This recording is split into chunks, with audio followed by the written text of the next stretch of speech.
com relação ao dia todo.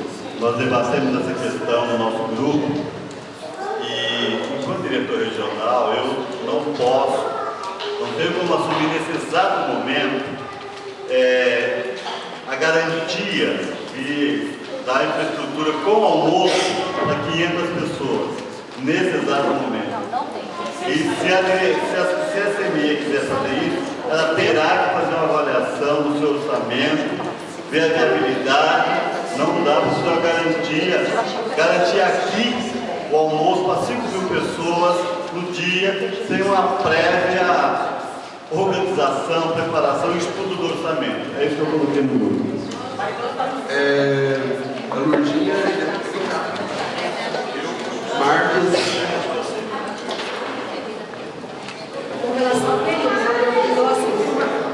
o que o Manuel falou, não dá para fazer o dia inteiro, gente. Se a gente for utilizar os céus, não há mais estrutura para alimentação.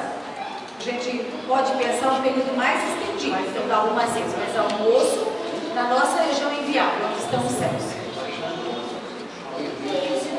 Aí, uma outra questão, nós pensamos com relação aos eixos. Na CONAI Escola, se a gente puder fazer um bom trabalho de divulgação mesmo, cada escola indique 2 eixos, dos mais votados a gente trabalharia. É uma possibilidade. Mas enfim, agora o que nós pensamos também, em termos de divulgação, não sei se vai chegar esse momento, vai chegar? Mobilização, mas eu já vou dizer agora, a gente pensou na igreja, São Mateus, nós temos 5 céus.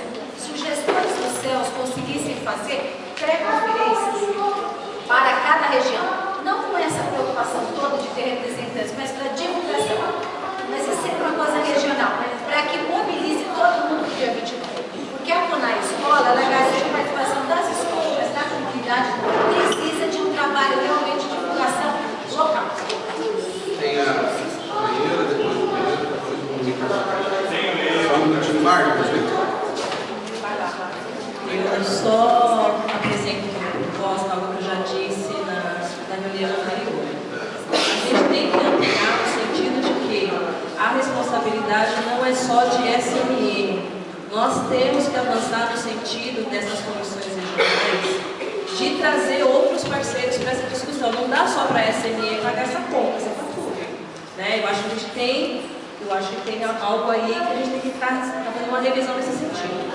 E também eu acredito numa questão de não de inteiro, mas de uma ampliação, aonde a gente pode estar discutindo o eixo 1 de uma maneira mais ampliada e trabalhar em formato de oficinas os outros 6 eixos.